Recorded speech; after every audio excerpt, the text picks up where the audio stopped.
How to log into Affin Bank online banking account. Hi everyone, welcome back to our channel. This is Rose and without further ado, let's begin. First open a web browser. Now click the search icon at top of your screen and type in affinalways.com. Now press enter on your keyboard. Now you will reach on the official interface of Affin. Now click on the login button at top right corner of your screen. Here you see variety of options. Simply you need to choose Affin Always Personal option at top of your screen.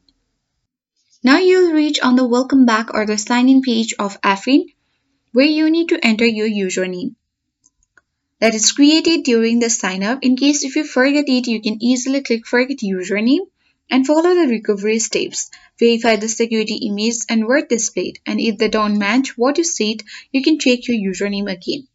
Then you can enter your password and click login. In case you forget it, you can click on the forget password and follow the reset steps. And with that, you will successfully log in into Affin online banking account. I hope this guide was helpful. If it was, then do like, share, comment, and don't forget to subscribe. Thanks for watching, and I'll see you in the next video.